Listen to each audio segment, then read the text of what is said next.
আমরা বৃত্তীয় গতির একটি ক্লাস করে নিয়েছি। আজকে সেকেন্ড ক্লাসটা করব। আগের ক্লাসে বৃত্তীয় গতি কী এবং কৌণিক সরণ এইটা শিখেছি। আজকে কি শিখব? কৌণিক বেগ শিখব। এবার আগের ক্লাসে যে কৌণিক সরণ শিখেছি ওটা আরেকবার দেখে নেব।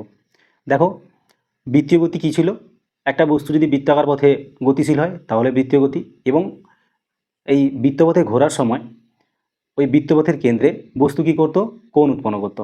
সেই কোণটাকে আমরা কি বলতাম? কৌণিক সরণ, এবং যাকে আমরা থিটা দিয়ে চিহ্নিত করেছিলাম। তারপরে ওই কৌণিক সরণের একক কি বলেছিলাম? রেডিয়ান। তবে আমরা কোণ পরিমাপ করতাম, তার একক ছিল ডিগ্রি, এবং এইটা হবে রেডিয়ান। ঠিক আছে, এবার রেডিয়ান আর ডিগ্রি এর মধ্যে সম্পর্ক নির্ণয় করেছিলাম। ওটা কি ছিল? যে পাই রেডিয়ান সমান 180 ডিগ্রি। এবার আর একটা দেখে নিয়েছিলাম যে একটা বস্তু যখন বৃত্তীয় পথে গতিশীল হয় তখন যে তার যেরকম কৌণিক সরণ থাকে তেমন তার রৈখিক সরণও থাকে, এবং তাদের মধ্যে সম্পর্ক নির্ণয় করেছিলাম। কী ছিল সম্পর্কটি? যে রৈখিক সরণ সমান ব্যাসার্ধ গুণিতক কৌণিক সরণ। মানে লাস্ট যেটা সমীকরণ আমরা পেয়েছিলাম, কৌণিক সরণ আর রৈখিক সরণের মধ্যে সম্পর্ক, তো রৈখিক সরণ সমান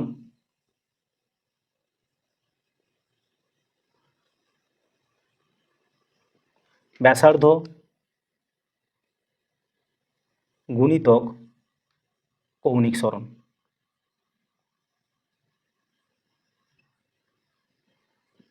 ঠিক আছে, রৈখিক সরণ পেয়েছিলাম ব্যাসার্ধ গুণিতক কৌণিক সরণ।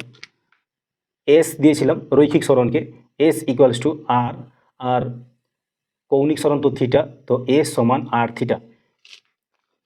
এই সম্পর্কটা পেয়েছিলাম এবং এই পর্যন্ত আমরা পড়েছিলাম। এবার আজকে আমরা কি পড়ব? কৌণিক বেগ। দেখো, একটা বস্তু যখন বৃত্তাকার পথে গতিশীল করছে সে কেন্দ্রে তার কোণ উৎপন্ন করছে। এবার এই যে কোণ উৎপন্ন করছে, একটা তো সময় লাগছে। এবার সময়ের সাপেক্ষে সে তো কোণ উৎপন্ন করছে। এবার কোনটা কত তাড়াতাড়ি উৎপন্ন করছে না কোনটা ধীরে ধীরে উৎপন্ন করছে সেটা ডিপেন্ড করে কৌণিক বেগ এরই উপর, যেরকম নির্ভর করতো রৈখিক বেগের উপর, যে সে একটা নির্দিষ্ট সময়ে বেশি দূরত্ব যাবে না কম দূরত্ব যাবে সেটা কার উপরে নির্ভর করতো? রৈখিক বেগের উপরে। এখানেও একই, সে একটা নির্দিষ্ট সময়ে বেশি কোণ উৎপন্ন করতে পারবে বা বেশি কৌণিক সরণ হবে কিংবা কম কৌণিক সরণ হবে, সেটা নির্ভর করে কার উপরে? কৌণিক বেগ। এবার কৌণিক বেগ রৈখিক বেগেরই মতো। রৈখিক বেগ ছিল প্রতি একক সময়ে যতটা সরণ হতো। এখানে তাহলে কি হবে? প্রতিটা একক সময়ে কতটা কৌণিক সরণ হয়, ওইটাই হবে গিয়ে কৌণিক বেগ। তুমি ধরে নিতে পারো যে একটা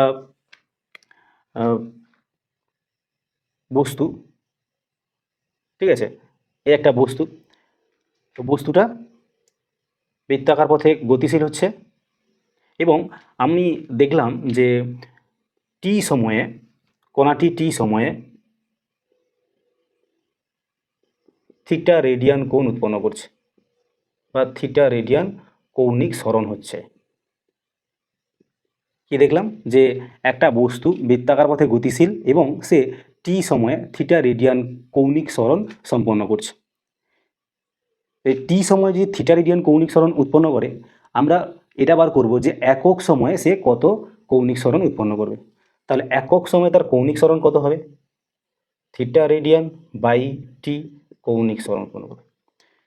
তো এই যে একক সময়ে এই কৌণিক সরণ হচ্ছে, একক সময়ে তার কৌণিক সরণ কত হচ্ছে? থিটা রেডিয়ান বাই টি। এইটাকেই বলা হচ্ছে বস্তুটির কৌণিক বেগ। এই কৌণিক বেগকে ওমেগা দিয়ে চিহ্নিত করা হয়। কৌণিক বেগ কি দিয়ে চিহ্নিত করা হয়? ওমেগা।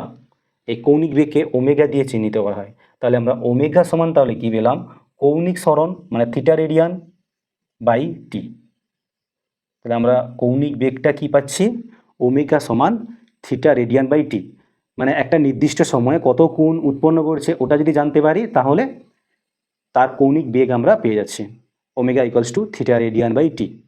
তাহলে এর এককটা একটু দেখে নিই, এর একক কি হবে? এর একক তাহলে হচ্ছে কৌণিক সরণের একক বাই সময়। কৌণিক সরণের একক আমরা কি পড়েছি? রেডিয়ান পড়েছি, তাহলে রেডিয়ান পার সেকেন্ড। সংক্ষেপে এটাকে লেখা হয় rat per second, radian per second. বা সংক্ষেপে কী লেখা হয়, র্যাট পার সেকেন্ড। এর এককটা হচ্ছে রেডিয়ান পার সেকেন্ড বা র্যাট পার সেকেন্ড। তাহলে বোঝা গেল কৌণিক বেগটা কি। কয়েকটা এক্সাম্পল নেওয়া যাক। যেরকম ধরো ঘড়ির কাঁটা, ঘড়ির 3টা কাঁটা হয়, সেকেন্ডের কাঁটা, মিনিটের কাঁটা এবং ঘন্টার কাঁটা। আমরা ওই সেকেন্ডের কাঁটা, মিনিটের কাঁটা এবং ঘন্টার কাঁটার কৌণিক বেগটা নির্ণয় করব এবং দেখব কার কৌণিক বেগ বেশি। সাধারণত আমরা তো ভালো করে লক্ষ্য করেছি যে সেকেন্ড, মিনিট এবং ঘন্টা এই 3টা কাঁটার মধ্যে কার কৌণিক বেগ বেশি, এটা আমরা এই কৌণিক বেগ দিয়ে নির্ণয় করব। দেখো প্রথমে আসি সেকেন্ডের কাঁটা। সেকেন্ডের কাঁটা আমরা কৌণিক বেগ নির্ণয় করব।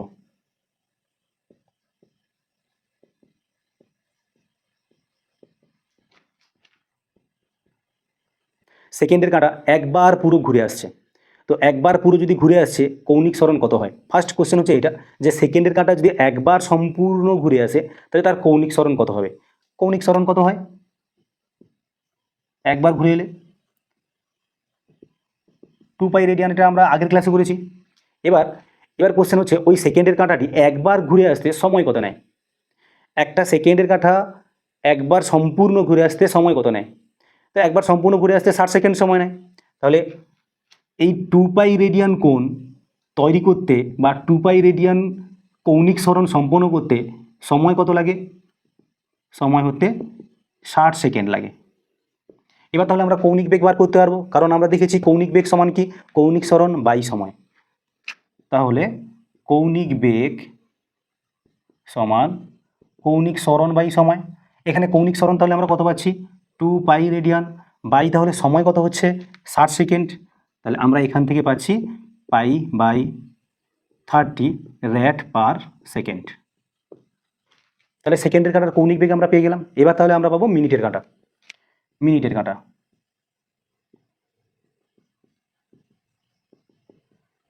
এর কৌণিক বেগ তো সরাসরি বার করি।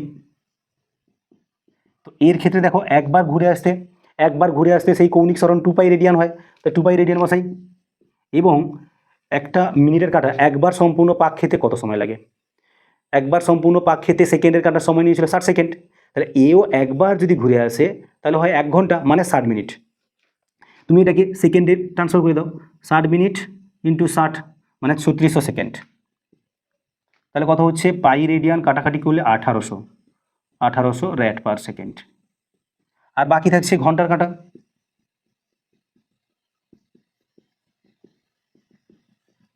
তাহলে এর ক্ষেত্রে কৌণিক বেগ কত হচ্ছে,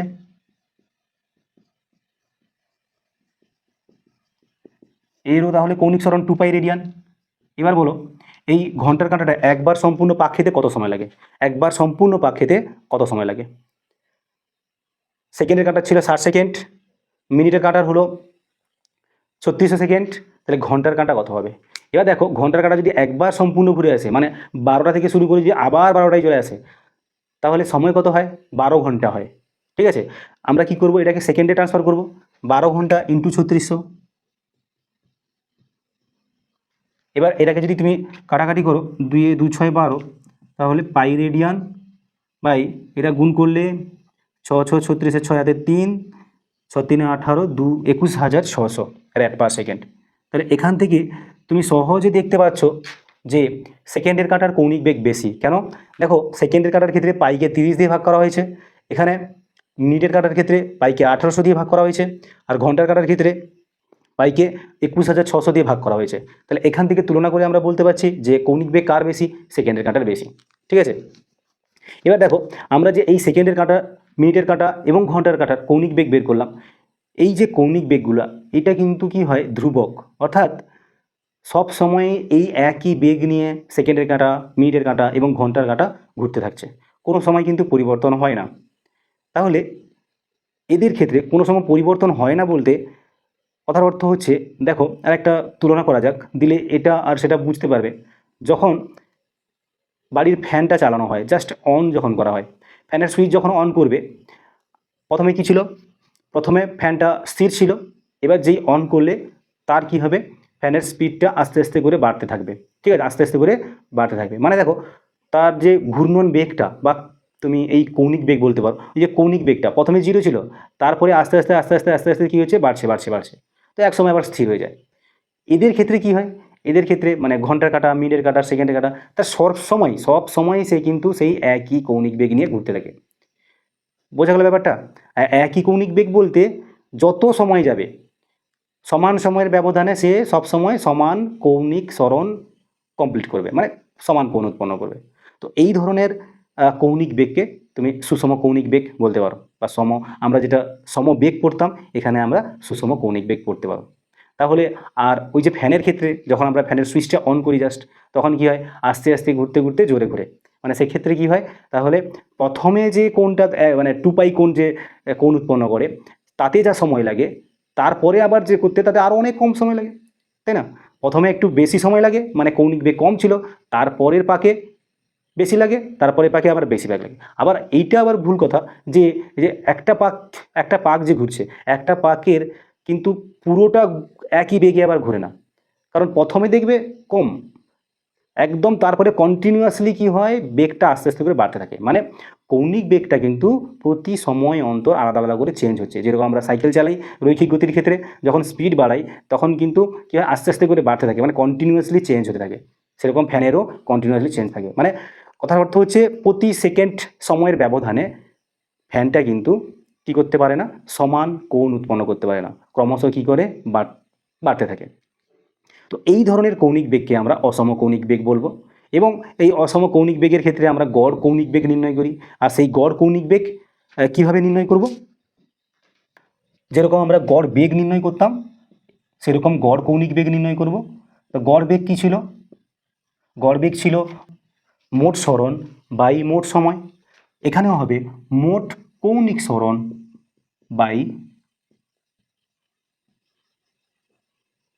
মোট কৌণিক সরণ বাই মোট সময়। এটা হচ্ছে গড় কৌণিক বেগ। এবং আরও এক ধরনের বেগ থাকতো তাৎক্ষণিক বেগ। এখানেও তাৎক্ষণিক কৌণিক বেগ আছে। তাৎক্ষণিক বলতে জাস্ট একটা মুহূর্তে কৌণিক বেগ কত। এই যে ফ্যানের এক্সাম্পলটা দেওয়া হয়েছিল, সেখানে কি হচ্ছে, প্রতি মুহূর্তে কণার বেগটা কিন্তু চেঞ্জ হচ্ছে, মানে যখন সুইচ অন করা হচ্ছে সবসময় কি হচ্ছে, কণার বেগটা প্রতি মুহূর্তে বাড়তে আছে, আর সুইচ যখন অফ করে দেওয়া হয় তখন প্রতি মুহূর্তে কণার বেগটা আস্তে আস্তে কমতে থাকে। তাহলে এই যে প্রতিটা মুহূর্তে, মানে একটা মুহূর্ত তার পরের মুহূর্তে কিন্তু বেগটা আলাদা, তারপরের মুহূর্তে তোমার বেগটা আলাদা, ঠিক আছে? এই যে একটা নির্দিষ্ট মুহূর্তে, হ্যাঁ, এই নির্দিষ্ট মুহূর্তে যে বেগ থাকে সেটা হচ্ছে তাৎক্ষণিক কৌণিক বেগ। এবং সেটা আমরা কীরকম বার করেছিলাম যদি একটু মনে করি, যে ভি ইকালস টু ছিল ds/dt, মানে আমাদের অবকলনের সাহায্য নিতে হতো। তাহলে এখান ডিরেক্টলি বলে দিই আমি, তাহলে ওই তাৎক্ষণিক কৌণিক বেগ, তাৎক্ষণিক কৌণিক বেগ, তাৎক্ষণিক কৌণিক বেগ ওমেগা ইকুয়ালস টু তাহলে হবে dθ/dt। ঠিক আছে? কীরকম, তুমি ধরো একটা এক্সাম্পল নিতে পারো, ধরো তোমার থিটা ইকুয়ালস টু দেওয়া আছে 2t²। ঠিক আছে, থিটা ইকুয়ালস টু 2t², মানে থিটা তো সময়ের সঙ্গে পরিবর্তনশীল, তো কীভাবে পরিবর্তনশীল হচ্ছে, থিটা সমান হচ্ছে 2t²। এবার তোমাকে নির্ণয় করতে বলেছে যে 2 সেকেন্ডে কৌণিক বেগ কত, মানে তাৎক্ষণিক কৌণিক বেগ কত, ঠিক জাস্ট 2 সেকেন্ড, ঠিক আছে? কৌণিক বেগ কত, কৌণিক বেগ তোমাকে নির্ণয় করতে বলেছে। তাহলে কী করতে হবে তোমাকে, তাহলে সেই ওমেগা সমান dθ/dt, তাহলে এটাকে টি এর সাপেক্ষে ডেরিভেটিভ করতে হবে। ডেরিভেটিভ করো, কত আসবে, 4t, 2 দিয়ে 4 40। তাহলে 2 সেকেন্ডে কত হচ্ছে, তাহলে ওমেগা 2 কত হচ্ছে, তাহলে 4 2 8 rad/সেকেন্ড। তুমি এবার টি এর মানটা চেঞ্জ করো, দেখো তুমি টির মান কত, 2 সেকেন্ড হয়েছে, তো তুমি 2.1 করো, দেখো চেঞ্জ হয়ে যাবে, মানে প্রত্যেকটা মুহূর্তে আলাদা আলাদা হয়ে যাবে। ঠিক আছে? তো সেই প্রত্যেকটা মুহূর্তে যখন তোমাকে কৌণিক বেগ বার করতে বলবে তখন তাহলে তোমাকে কি করতে হবে, থিটাকে টি এর সাপেক্ষে ডেরিভেটিভ করবে, দিয়ে যে মুহূর্তে তোমাকে বার করতে বলেছে সেই টাইমটা বসিয়ে দিবে, সেখান থেকে তুমি তাৎক্ষণিক কৌণিক বেগ পেয়ে যাবে। এবার দেখো, এই যে বস্তুটা প্রথমের দিকে বলেছিলাম যে ঘড়ির কাঁটার যে গতিগুলো, সেখানে কী হয়েছিল, যে প্রত্যেকটি কাঁটা সমান সময়ে সমান কৌণিক সরণ হচ্ছে। ঠিক আছে, মানে কাঁটাগুলির কৌণিক বেগ কী ছিল, কৌণিক বেগ ছিল ধ্রুবক, অর্থাৎ সময়ের সঙ্গে কৌণিক বেগটা পরিবর্তন হতো না। তো এই রকম কণা বা এই রকম বস্তু যারা বৃত্তপথে তো পরিক্রমণ করছে এবং যাদের কৌণিক বেগ পরিবর্তনশীল নয়, সময়ের সঙ্গে ধ্রুবক, তো সেই সমস্ত কণার গতি বা সেই সমস্ত বস্তুর গতিকে আমরা কি বলবো, সমবৃত্তীয় গতি। তোমাদের সমবৃত্তীয় গতি খুবই গুরুত্বপূর্ণ। তো সমবৃত্তীয় গতিটা কি বললাম, সমবৃত্তীয় গতি কি বললাম, এতে কি হয়, এতে বস্তু যে গতিশীল হচ্ছে না, তো গতিশীল বস্তু তো বৃত্তাকার পথে গতিশীল হচ্ছে, তাহলে এই গতিশীল হওয়ার সময় তার যে কৌণিক বেগ, এই কৌণিক বেগ কিন্তু ধ্রুবক হয়। খুবই গুরুত্বপূর্ণ এটা, মানে ওমেগাটা কনস্ট্যান্টই থাকবে, ওমেগা চেঞ্জ হবে না, ওমেগার পরিবর্তন শূন্য সমবৃত্তীয় গতির ক্ষেত্রে। ঠিক আছে, এই সমবৃত্তীয় গতি পরে আবার আলোচনা করব, এখানে কৌণিক বেগের ক্ষেত্রে বললাম জাস্ট, তারপরে যখন ত্বরণ আসবে সেখানেও বলা হবে। তো সমবৃত্তীয় গতি এখন এইটুকু মনে রাখো যে কৌণিক বেগ কী হবে, ধ্রুবক। এবার দেখো, এই যে একটা বস্তু বৃত্তাকার পথে গতিশীল হচ্ছে, তো যেরকম আমরা পড়েছিলাম যে বৃত্তাকার পথে যদি গতিশীল হয় তাহলে তার রৈখিক সরণ কৌণিক সরণ উভয়ই থাকে এবং তাদের মধ্যে একটা রিলেশান থাকে। সেই প্রথমে একদম ভিডিওর প্রথমে আমরা বললাম যে S equals to R theta. এবার দেখো ওই বস্তুটা যখন বৃত্তাকার পথে গতিশীল হচ্ছে, যার রৈখিক সরণ কৌণিক সরণ উভয়ই থাকছে, তাহলে সেই বস্তুটার কৌণিক বেগ যেমন থাকবে রৈখিক বেগও তেমনই থাকবে। ঠিক আছে, তাহলে একটা বস্তু যখন বৃত্তপথে গতিশীল হবে তার রৈখিক বেগ এবং কৌণিক বেগ দুটোই থাকছে, এবং এই রৈখিক বেগ ও কৌণিক বেগের মধ্যে সম্পর্ক কি হবে, রৈখিক বেগ ও কৌণিক বেগের মধ্যে সম্পর্ক।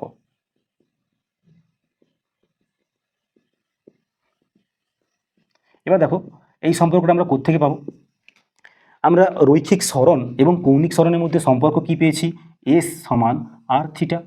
এসটা হচ্ছে রৈখিক সরণ, আরটা হচ্ছে বৃত্তাকার পথের ব্যাসার্ধ, থিটাটা হচ্ছে কৌণিক সরণ। এবার একে যদি আমি টি এর সাপেক্ষে অবকলন করি, টি এর সাপেক্ষে অবকলন করি তাহলে কি পাবো, তাহলে দেখো DS by DT equals to, আর তো কনস্ট্যান্ট মানে ব্যাসার্ধ কনস্ট্যান্ট, আর এর তো ডেরিভেটিভ হবে না মানে জিরো হবে, ডি থিটা বাই ডিটি। তাহলে দেখো এই যে ডিএস বাই ডিটি, এই ডিএস বাই ডিটিকে কী বলবো, রৈখিক বেগ V equals to R D theta by DT omega. তাহলে আমরা পাচ্ছি ভি সমান আর ওমেগা। ঠিক আছে, যদি তুমি একটা কণার কৌণিক বেগ জানো তাহলে তার রৈখিক বেগও তুমি বার করতে পারবে।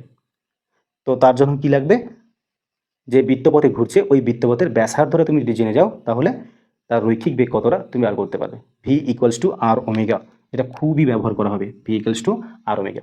একটা বস্তু যদি বৃত্তপথে গতিশীল হয় তার যদি কৌণিক বেগ আমরা জেনে থাকি তাহলে তার রৈখিক বেগও আমরা বার করতে পারবো, V equals to R omega. তো এবার পরের টপিকে যাই। পরের টপিকটা হচ্ছে, একটা হচ্ছে পর্যায়কাল আর একটা হচ্ছে কম্পাঙ্ক। পর্যায়কাল এবং কম্পাঙ্ক, পর্যায়কাল ও কম্পাঙ্ক। প্রথমে পর্যায়কাল বলি, এই পর্যায়কালটাকে যেটাকে আমরা বড় হাতের টি দিয়ে চিহ্নিত করব। ঠিক আছে, টাইম পিরিয়ড একে বলা হয়, পর্যায়কালকে টাইম পিরিয়ড বলা হয়। তাহলে পর্যায়কালকে আমরা কি দিয়ে চিহ্নিত করব, টি দিয়ে চিহ্নিত করব। এবং এই যে পর্যায়কালটা, একটা হচ্ছে সময়ের পরিমাণ। কোন সময়ের পরিমাণ, যে একটা বস্তু বৃত্তাকার পথে তো ঘুরছে, এবার একবার সম্পূর্ণ পাক খেতে তার একটা সময় লাগে। তো সেই একটা বস্তুর একটা সম্পূর্ণ পাক খেতে মানে তার পথের একবার সম্পূর্ণ পাক খেতে যে সময় লাগে সেটা হচ্ছে পর্যায়কাল। তাহলে যে সময়ে তুমি ধরতে পারো টি সময়ে, যে সময়ে বৃত্তাকার পথের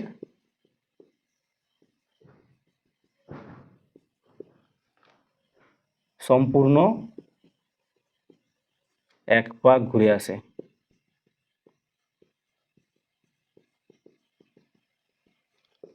ঠিক আছে। তাহলে পর্যায়কালটা কি, যে সময়ে বৃত্তাকার পথের সম্পূর্ণ এক পাক ঘুরে আসে তাকেই বলা হয় পর্যায়কাল। তো এবার দেখো এই যে পর্যায়কাল, এই পর্যায়কালের সঙ্গে কৌণিক বেগের একটা সম্পর্ক আছে। কি সম্পর্ক, তুমি ধরে নাও ওই বস্তুটা একটা বস্তু, ঠিক আছে, ওমেগা কৌণিক বেগে গতিশীল, ওমেগা কৌণিক বেগে ঘুরছে। ঠিক আছে, তাহলে এক পাক ঘুরতে তার কত সময় লাগবে। এবার বলো এক পাক মানে কৌণিক সরণ কতটা, এক পাক মানে কৌণিক সরণ হচ্ছে 2π রেডিয়ান, 2π রেডিয়ান। ঠিক আছে, এক পাক মানে কৌণিক সরণ হচ্ছে 2π রেডিয়ান। তাহলে আমরা এই ওমেগার কি পেয়েছিলাম, ওমেগার সূত্র কি পেয়েছিলাম, ওমেগা ছিল কৌণিক সরণ বাই সময়, ছিল কৌণিক সরণ বাই সময়। তাহলে আমরা সময় সমান কি পাচ্ছি, তাহলে সময় সমান পাচ্ছি কৌণিক সরণ বাই কৌণিক সরণ বাই এই ওমেগার এইদিকে চলে আসবে, তাহলে সময় সমান পাচ্ছি কৌণিক সরণ বাই ওমেগা। দেখো কৌণিক সরণ কত পেলে 2 পাই রেডিয়ান বাই ওমেগা, তো এটাকেই বলা হয় পর্যায়কাল। এটা রেডিয়ান আমার দিতে হবে না। টি ইকালস টু তাহলে আমরা কি পাচ্ছি 2 পাই বাই ওমেগা, ঠিক আছে, টি হচ্ছে 2 পাই বাই ওমেগা, বুঝতে পারলে।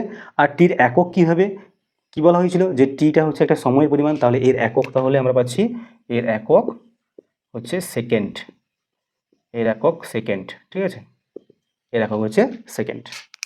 এবার দেখো কম্পাঙ্ক, যাকে ইংরেজিতে ফ্রিকোয়েন্সি বলে, এবং এই কম্পাঙ্ককে এন দিয়ে চিহ্নিত করা হয়, ছোট হাতের এন দিয়ে, কখনো কখনো ছোট হাতের এফ দিয়েও প্রকাশ করা হয়।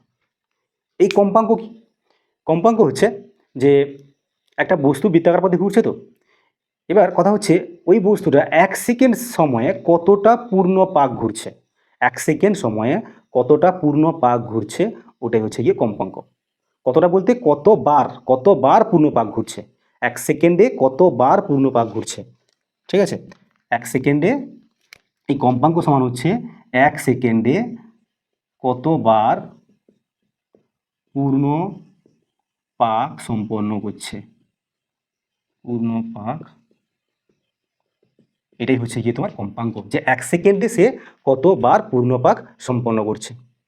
তো এই কম্পাঙ্ক আর পর্যায়কালের মধ্যে একটা সম্পর্ক আছে। কীরকম সম্পর্ক, দেখো কম্পাঙ্ক কি বলছে 1 সেকেন্ডে কতবার পূর্ণপাক সম্পন্ন করছে। দেখো এখানে পর্যায়কাল ক্ষেত্রে তুমি জেনেছো যে একটা বস্তু পর্যায়কাল যদি টি সেকেন্ড হয়, তাহলে সে টি সেকেন্ডে কবার পূর্ণপাক সম্পন্ন হয়, তার একবার। তাহলে টি যদি পর্যায়কাল হয়, তাহলে টি সেকেন্ডে একবার ঘুরে আসে বা পূর্ণপাক সম্পন্ন হয়।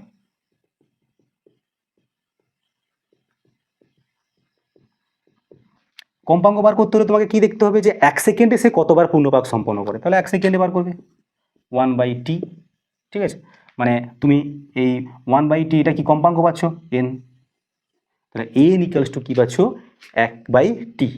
আবার টির মান কি জানো, টির মান 2 পাই বাই ওমেগা, তাহলে উল্টে যাবে ওমেগা বাই 2 পাই।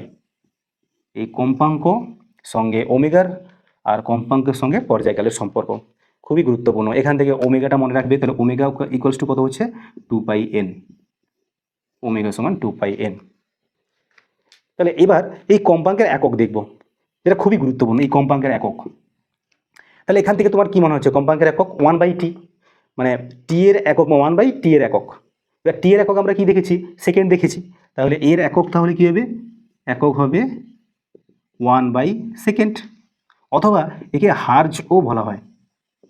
তবে এই বৃত্তীয় গতির ক্ষেত্রে, বৃত্তীয় মানে বস্তুর যে গতির ক্ষেত্রে কি ব্যবহার করা হয়, এর একক ব্যবহার করা হয় আবর্তন সংখ্যা পার সেকেন্ড, মানে প্রতি সেকেন্ডে কতটা আবর্তন করে, আবর্তন সংখ্যা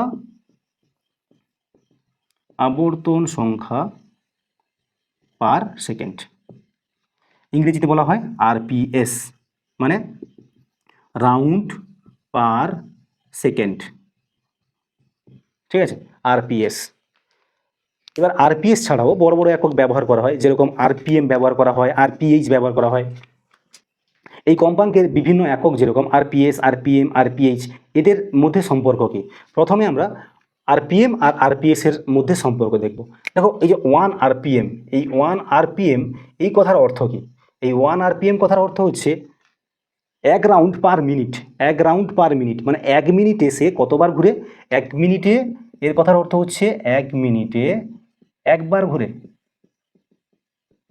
একবার সম্পূর্ণ পাক ঘুরে। 1 মিনিট মানে কি গো 60 সেকেন্ড, 60 সেকেন্ডে একবার ঘুরছে, একবার ঘুরে, তাহলে 1 সেকেন্ডে কতবার ঘুরবে, তাহলে 1/60 বার ঘুরবে।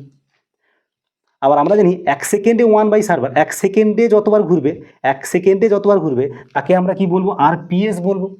তাহলে আমরা এখান থেকে দেখতে পাচ্ছি 1 RPM equals to 1/60 RPS, 1 RPM সমান 1/60 আরপিএস, বা এখান থেকে আমরা পাচ্ছি 1 আরপিএস সমান 60 আরপিএম, 1 আরপিএস সমান 60 আরপিএম। খুবই গুরুত্বপূর্ণ, ভালো করে মনে রাখবে, 1 আরপিএস সমান 60 আরপিএম। তাহলে আরপিএস আর আরপিএম পেয়ে গেলাম। এবার আরপিএম আর আরপিএইচ বার করি। এবার দেখো আরপিএইচ কী হয়, এদিকে নিয়ে আসি। আরপিএইচ কী হয়, 1 আরপিএইচ মানে 1 rph মানে 1 ঘন্টায় একবার ঘোরে, 1 ঘন্টায় একবার ঘোরে। আর 1 ঘন্টা মানে 60 মিনিট, তাহলে 60 মিনিটে একবার ঘোরে, 1 মিনিটে তাহলে কতবার ঘুরবে 1/60। ঠিক আছে, মানে তুমি পাচ্ছ 1 rph 1 মিনিটে 1/60 বার ঘুরে, 1 মিনিটে যতবার ঘুরে তাকে rpm বলা হয়, তাহলে 1/60 rpm। তাহলে আমরা পাচ্ছি 1 rpm সমান 60 rph। বুঝতে পারলে? তাহলে এখান থেকে আমরা কপি করে বলতে পারি যে 1 rpm সমান 3600 rps, তাই তো? কেন বললাম? যদি দেখো 1 মিনিট সমান কত হয়, 1 মিনিট সমান কত হয় 60 সেকেন্ড। 1 মিনিট সমান, 1 মিনিট সমান কত হয়, কোথায় গেল এখানে, 1 মিনিট সমান 60 সেকেন্ড, 1 মিনিট সমান 60 সেকেন্ড, তাই 1 rps সমান 60 rpm হলো। এখানে দেখো 1 ঘন্টা সমান, 1 ঘন্টা সমান কত 60 মিনিট, তাই 1 rpm সমান হচ্ছে 60 rph। মানে এখানে দেখো, খেয়াল করে দেখো, 1 rph সমান 60 rpm না, কিন্তু 1 rpm সমান 60 rph, rph এর সঙ্গে 60 গুণ করছে। আর কেন এখানে বুঝতে পারছো যে 1 rph কথার অর্থ হচ্ছে 1 ঘন্টায় একবার ঘোরে। ঠিক আছে, 1 ঘন্টা মানে 60 মিনিট, 60 মিনিটে একবার ঘোরে। ঠিক আছে, ভুলেও উল্টে দেবে না, মানে স্বাভাবিকভাবে মনে হতে পারে যে rph মানে ঘন্টা তো বেশি, তাহলে 1 rph = 60 rpm, এটা একদম হবে না, হবে 1 rpm সমান 60 rph। ঠিক আছে, আরেকটা বাকি থেকে যাচ্ছে, কি থেকে যাচ্ছে না, হয়ে গেল তো, সেকেন্ড, সেকেন্ড মিনিট, মিনিট ঘন্টা, ঘন্টা সেকেন্ড। তাহলে আমরা পেয়ে গেলাম যে 1 rpm সমান 60 rpm, 1 rpm সমান 60 rph, আর 1 rpm সমান 3600 rps। সরি, এটা 1 rph হবে, এটা 1 rph, 1 rph সমান 3600 rps। ঠিক আছে, তাহলে তোমাদের এটাই ছিল তোমার সম্পূর্ণ কৌণিক বেগ। ঠিক আছে, কৌণিক বেগ সম্বন্ধিত যা কিছু সমস্ত কনসেপ্ট এটাই আছে।